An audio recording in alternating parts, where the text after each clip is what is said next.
Bayern Munich caught in a trap by delirious Eintracht Frankfurt Andy Brassell. As his still quite incredulous teammates celebrated in a line in front of the away end at Allianz Arena, they found the clarity to recognize who deserved the moment. A reluctant Kevin Trapp was shoved towards the celebrating fans by a gaggle of his team, but if his beaming grin showed how unexpected a delight this was, it also admitted that there were other reasons to savor Eintracht Frankfurt's triumph, for the team and for their goalkeeper individually. On the other side of it, Bayern Munich, having suffered a first defeat of the Julian Nagelsmann reign and having seen a run of 30 undefeated Bundesliga home games come to an end, were pinching themselves too. "I didn't think the game was greatly different from those of the last few weeks," suggested Nagelsmann. "The defeat is particularly painful because it was avoidable." In this game of opposites, Nagelsmann's visiting counterpart Oliver Glasner was visibly delighted on the back of a first Bundesliga win since he arrived from Wolfsburg, where he had guided his team to Champions League qualification. "We're not going to Munich for Sunday coffee and cake," he had insisted before the match, but few paid any real mind to that.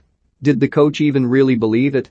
The last time Eintracht had gone to Bayern and avoided defeat? It was a month under 14 years ago, in November 2007, when a rearguard action straight from Friedhelm Funkel's playbook earned a goalless draw. There were, conversely, a few not-so-surprise elements to how Eintracht got there. After Leon Goretzka's goal appeared to signal the opening of the floodgates, Eintracht hit back less than 3 minutes later as Martin Hinteregger headed in their only corner of the game, not the first time the Austrian centre-back has made hay in the Bayern penalty area.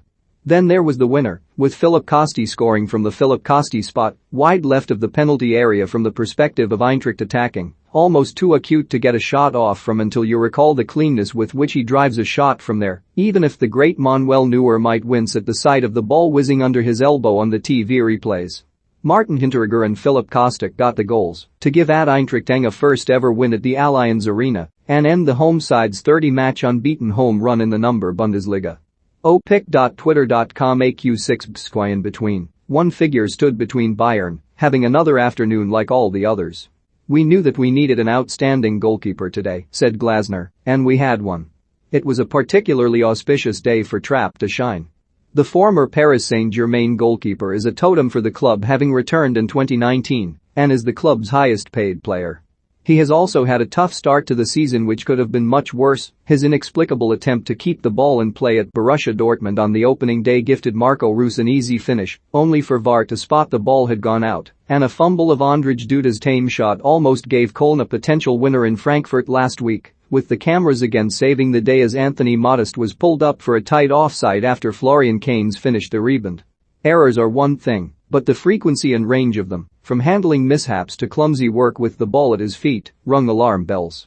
In midweek, Hansi Flick named his Germany squad, and Trapp wasn't in it. He arrived at Bayern in search of his lost form, as Frankfurter Allgemein's Jord Daniels put it. "He is not," wrote Daniels on Saturday, "an oasis of calm in a team that is in transition and longs for security and stability."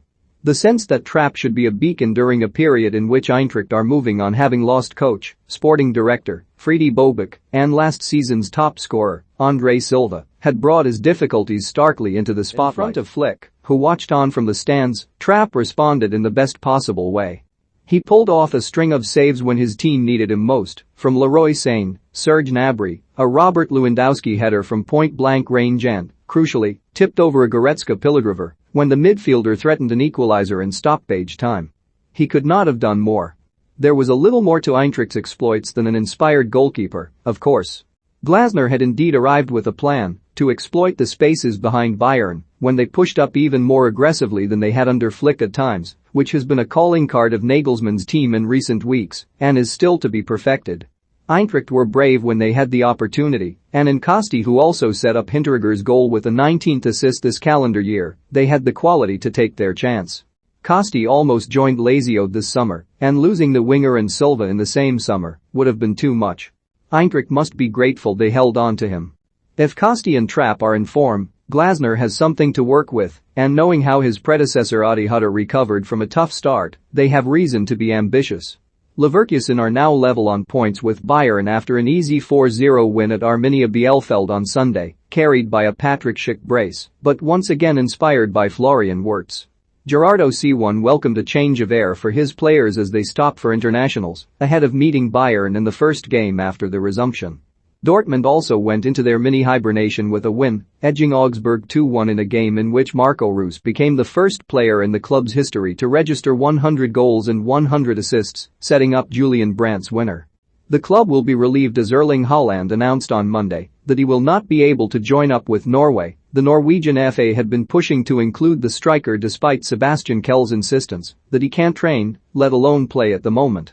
Meanwhile, Bild claimed on Sunday that Jude Bellingham sitting out England duty to recharge was instigated by the wishes of his parents. Leipzig's 3-0 home win over Bochum involves a lot of partially misleading statistics, taking Jesse Marsch's team to 9 scored, none conceded in 2 very productive Bundesliga home games. The two were split by a huge midweek setback against Club Brugge, in which their slapdash defending left them with a Champions League mountain to climb. It also took them almost 70 minutes to break their struggling visitors, with substitutes Dominik Szoboszlai. "I want to play all the games," he told Sky with some irritation, and Andre Silva combining to break the deadlock before Christopher Nkunku finished Bochum off. Friday, Cologne 3-1 Fürth.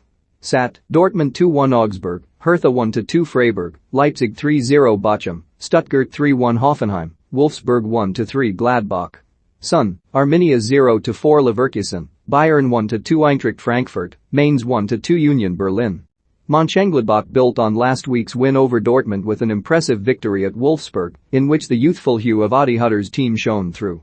The 18-year-old American Joe Scally scored the clincher, which the coach called symbolic, to seal a 3-1 win late on. More trouble for Hertha, who lost at home to a late Nils Pettersson goal, as substitute, of course, for Freiburg. Only a huge injury list, which includes his son Martin, is saving Pal Dardai as it stands, but he may not survive the international break.